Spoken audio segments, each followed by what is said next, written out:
Good morning, and welcome to the First Existentialist Congregation of Atlanta.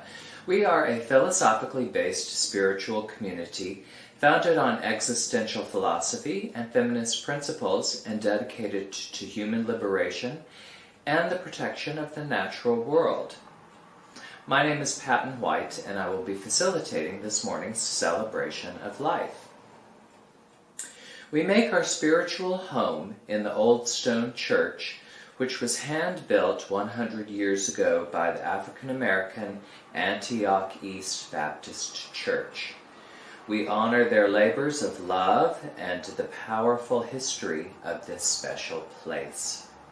We acknowledge that our spiritual home stands on land forcibly taken from the Muskogee Creek people. We support justice and equality for all Indigenous people. Our opening words today, There is something infantile in the presumption that somebody else has a responsibility to give your life meaning and point. The truly adult view, by contrast, is that our life is as meaningful, as full, and as wonderful as we choose to make it. This is a quote by Richard Dawkins.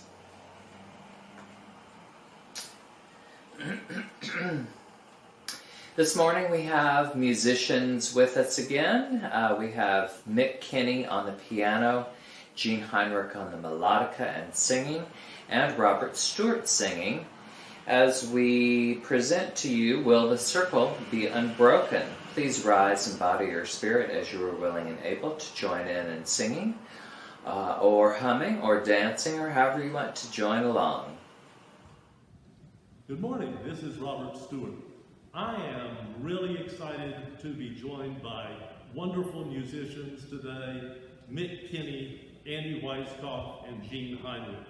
And for some reason they tapped me to be the song leader today, and this is a new experience. So here we are in the middle of the pandemic, all learning something new. Today, we're going to begin with number 89, Will the Circle Be Unbroken? I hope that you'll be able to sing along.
so much to the musicians for that song that's one of our old standards here at First E. Today we have one of our members, longtime members of the First E, speaking with us, and that would be Wade Marbaugh. Wade Marbaugh is an Ohio native who moved to Atlanta in 1986 to write for a local newspaper. He subsequently married the editor who hired him, Stell Simonton. Wade has been attending the First Existentialist Congregation with Stell since the early 1990s and currently serves on the Board of Trustees. In that capacity, he headed the committee that drafted the First E's Land Acknowledgement Statement, which is the topic of today's Celebration of Life presentation. Professionally, he has served in many roles, but his passion is writing.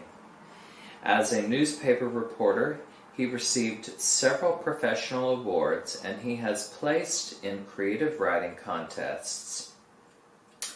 He has written several plays for local stages, a novel, various TV series episodes, screenplays, and short stories.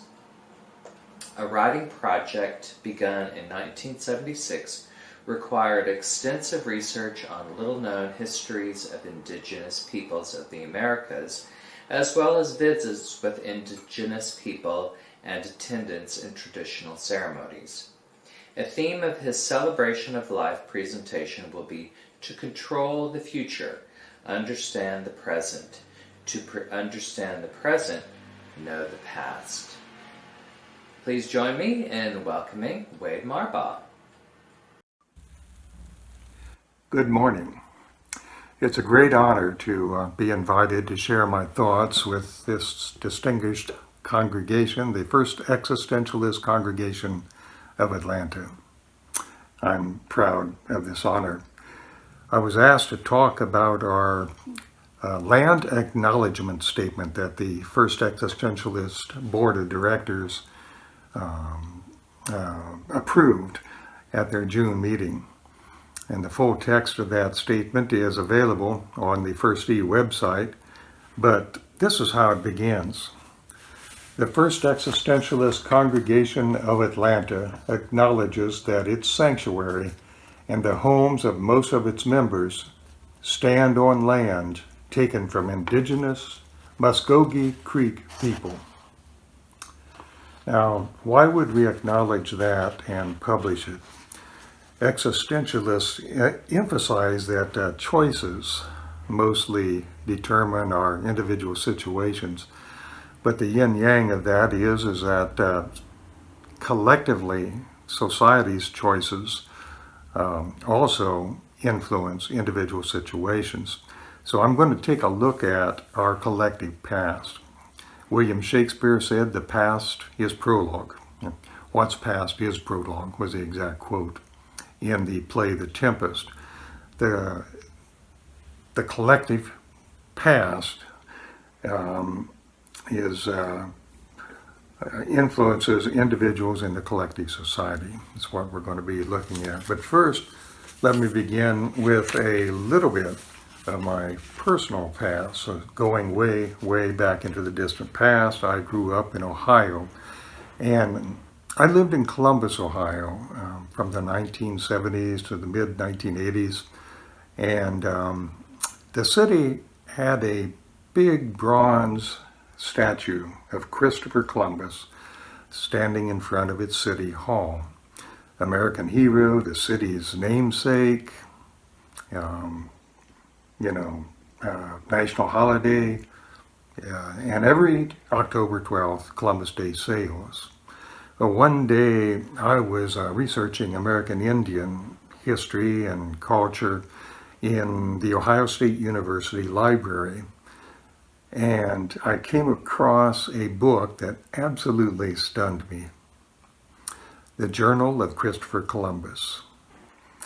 Now be honest, did you know that there exists a journal of that 1492 voyage written by Christopher Columbus? I didn't. And I swear I immediately thought he was after gold and slaves, and they covered it up. And sure enough, that's what the journal reveals. The man literally wrote, "Please God, show me to the gold."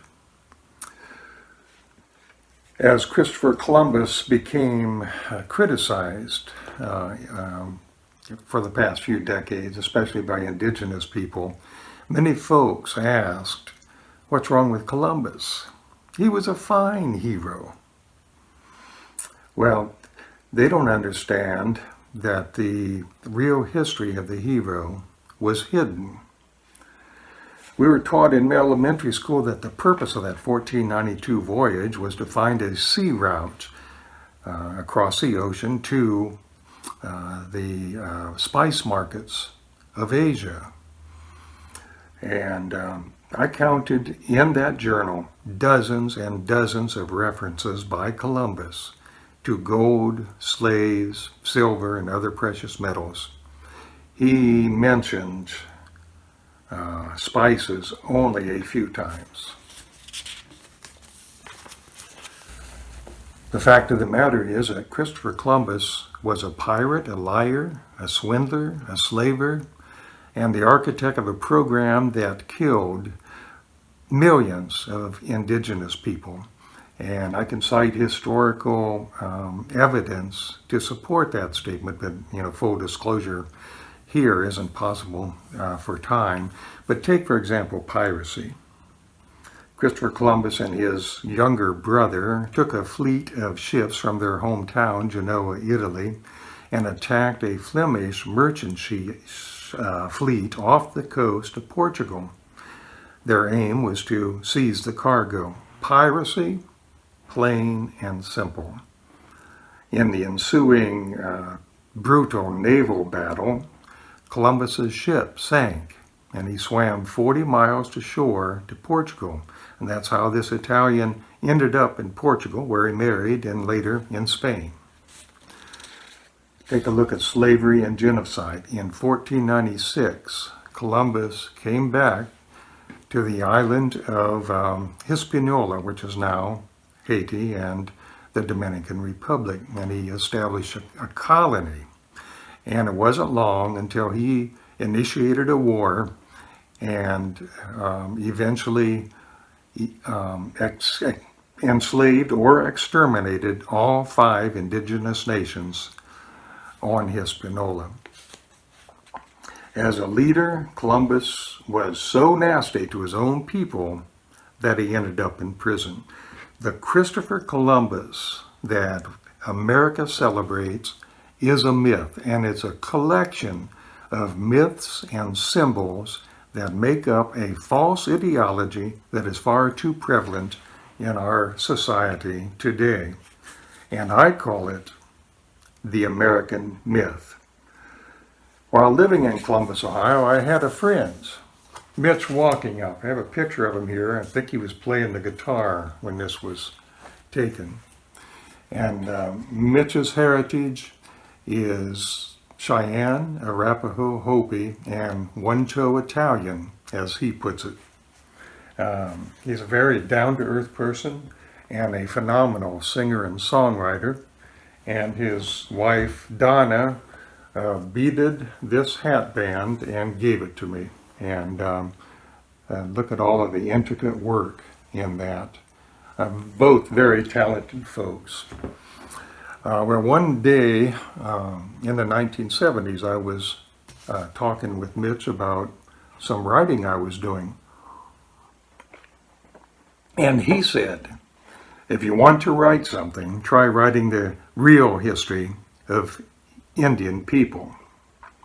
So I began researching and writing about American history that most of us don't know about. And I'm still at it today with Mitch as a co-author. And all that research and visiting Indian communities led me to understand a major problem in America, and that is that indigenous people's history has been whitewashed, and pun intended.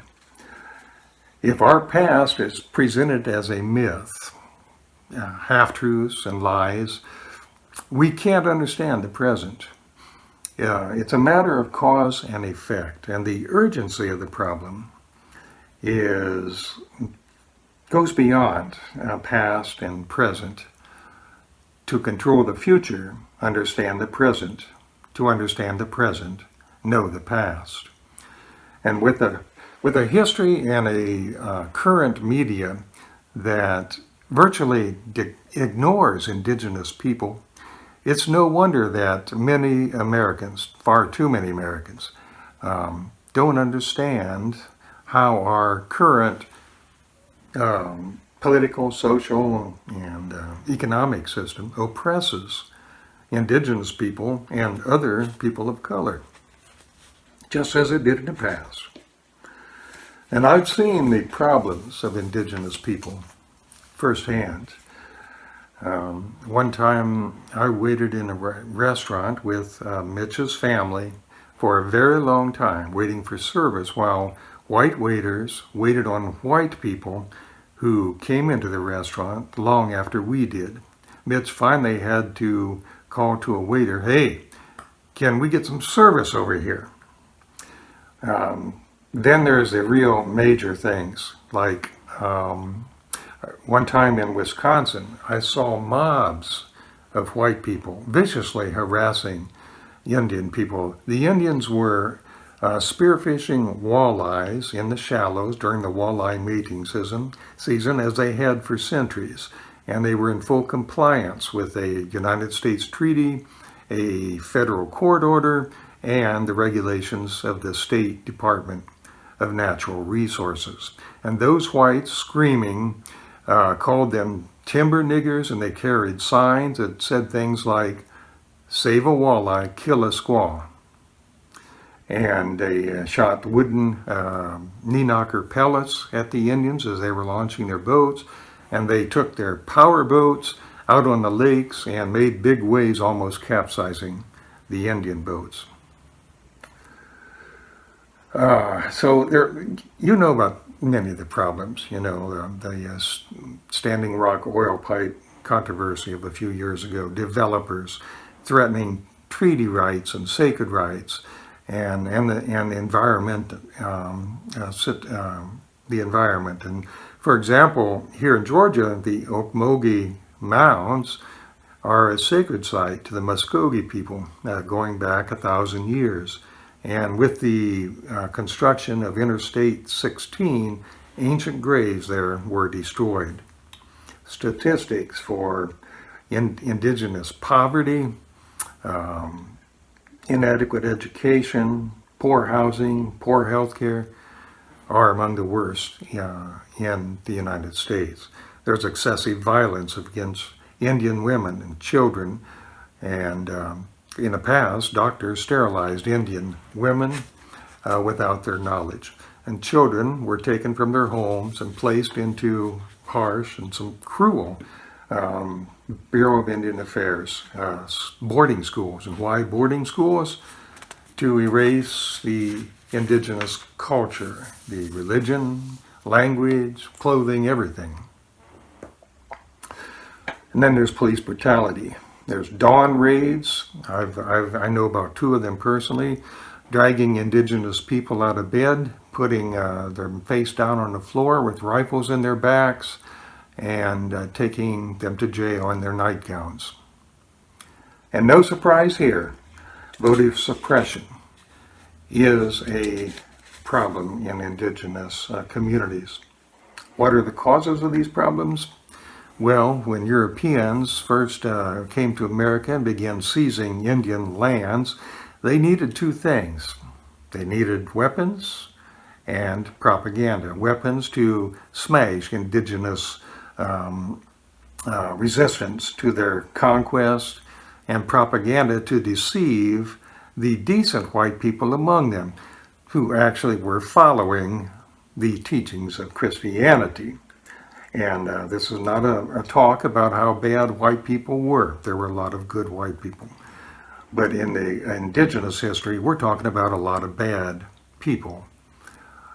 And make no mistake about it, it was a greedy, bloody conquest. Whole villages were massacred. Open season was publicly declared. I've seen newspaper editorials, bounties on Indian scalps. And our Thanksgiving heroes, the Puritans, prayed to God and got approval to massacre a village of Pequot people, mostly women and children, because the warriors were away at another village celebrating. And it's estimated that 500 old men, women, and children died in that massacre. Women and children who survived the war were sold in slavery in Bermuda. Colonel Andrew Jackson. As a colonel, Andrew Jackson, and here he is, honored on our $20 bill. He massacred 2 villages in Alabama. He killed his soldiers, the Army and the Tennessee Volunteers, and killed Creek people who were allies to the United States. And as president, Andrew Jackson removed the Creek people and the Cherokee people, 20,000 Creeks to Oklahoma, taking them away from their ancestral homes, and thousands of people died on those Trail of Tears. A systematic propaganda concealed all this violence and injustice from the moral, decent white people that lived in the colonies and the United States. And that is the beginning of the American myth. The propagandists lied about Indian culture, saying the Indians were lazy, dirty, aggressive savages. The fact of the matter is the Indian societies bathed in the rivers and lakes every morning. And lazy? No, they maintained sustainable, productive agricultural economies. But they were aggressive, fighting for this land they loved. The propagandists promoted fabrications for justification for taking the land, such as the Puritans. This is God's promised land to white people. There was manifest destiny, and that is that the English-speaking people would take the whole continent, coast to coast, destined to do so. And the Monroe Doctrine, they're to control the entire North and South Americas. And I skipped the doctrine of discovery, papal decree in the 1400s that Christians have the right to take land away from non-Christians. All of this, these falsehoods became the ideology of today, and that exists in our country far too much, and I call it the American myth, as I said. And there are half-truths involved in that. And if a half-truth covers a whole truth, covers up a whole truth, then it is a lie. And one of my favorite ones is, everyone back then was mean and ignorant. Everyone was not mean and ignorant. Father Bartolome de las Casas, the first bishop in America, Dominican, and a friend of Christopher Columbus, came to the island of Hispaniola in 1502 to serve as priest in the Santo Domingo city, a booming colony at that time. And Las Casas wrote 4 books condemning the Spanish conquest and the slavery system, and for that nonconformity he was forced to cross the Atlantic twice to face the Spanish Inquisition. He had friends in high places and escaped being executed. Has any high school teacher mentioned Las Casas, the Puritan massacres of 500 people, Andrew Jackson's massacres, other massacres, Nate Nutton in Ohio, Washita River in Oklahoma, Sand Creek in Colorado, Wounded Knee in South Dakota, all hidden away by the American myth. And you can bet your last $20 bill with Jackson's picture on it, that those traitors who attacked our United States Capitol on January 6th to keep lying Donald Trump in power were people who have inherited that false ideology. They've inherited the generational wealth that the crimes of white supremacy created, and they've inherited the generational hate.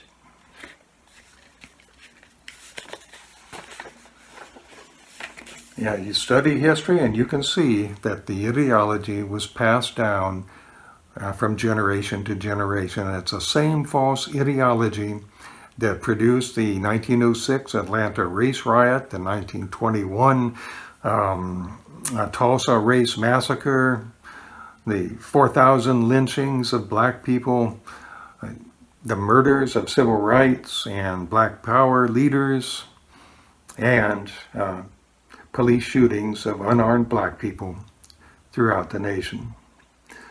And it's true that those people, and those of us who do not learn from history, are doomed to repeat history. But there's also another truism that alleviates my existential anxiety. I am, therefore I think and choose. And that gives me hope that Americans can beat back the current threats to our democracy and eventually bring justice and peace to all people, and especially people of color. And of course, look at the last summer, the summer of racial reckoning, it's called, after George Floyd was murdered by the Minnesota policeman.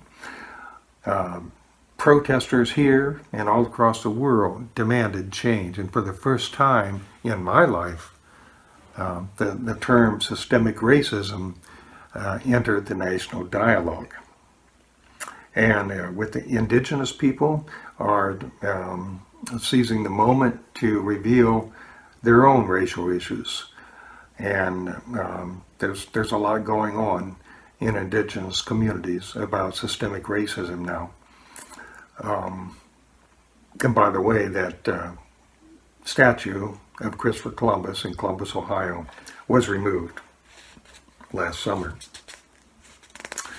But of course, the gang of guardians of that wealth and generational hate and mythology have kicked off their right-wing response, a backlash. Their rallying cries: stop cancel culture, and no critical race theory in our schools.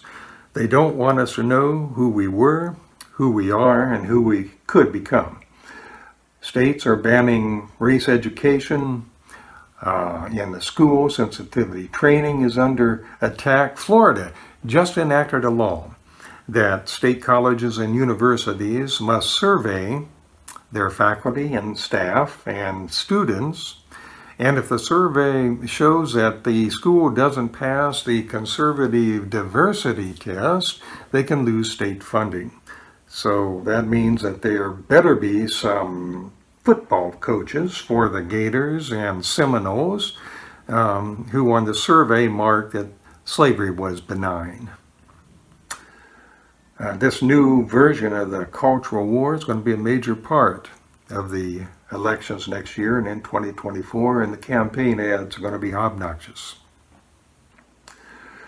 Existentialists should be part of the collective solution, and you know, everyone can't be a drum major for justice, but we all can do something. And one thing we can do is promote education, educate ourselves and others. And there are many books. I wanted to show you some. I'm running a little over time, I apologize, but the Bury My Heart at Wounded Knee is a must-read by D. Brown.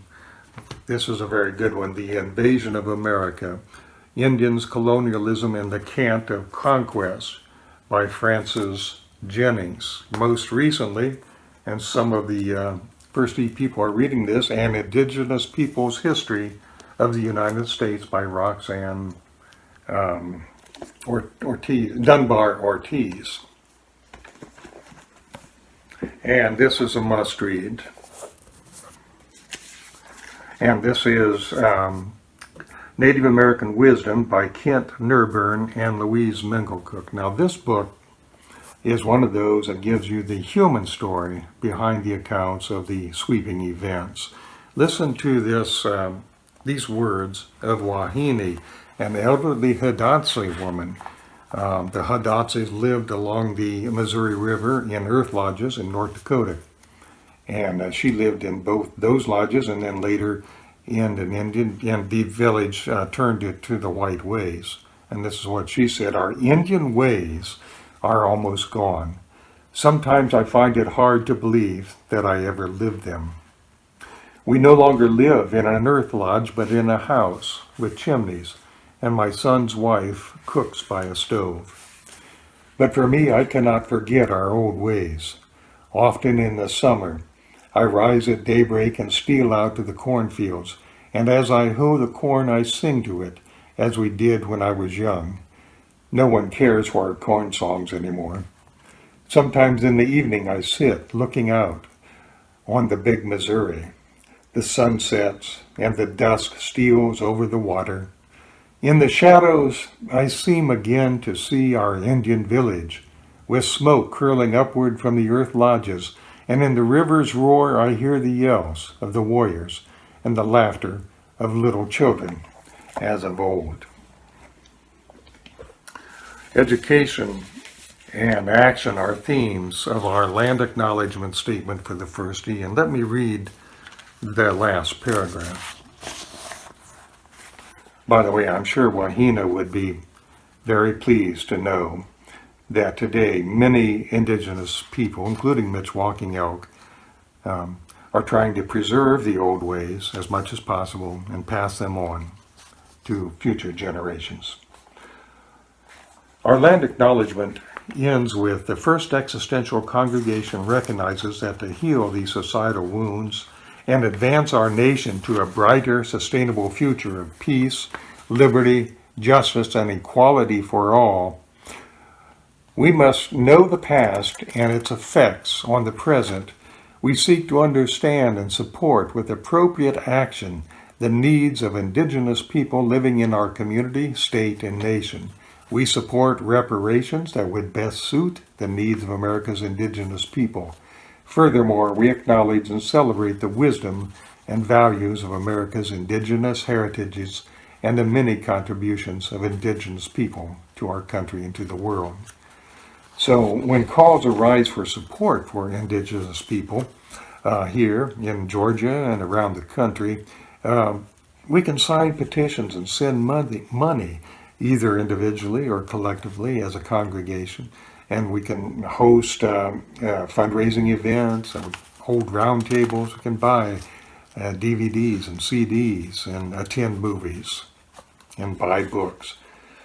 So picture a future in America in which the racism of the past is taught in our schools without the either-or extremes, that all white people are bad and all black and brown people are good, and taught without labeling America as racist or non-racist, but taught to understand the racism that exists and end it. The goal is not to make white people feel guilty, but to heal our nation.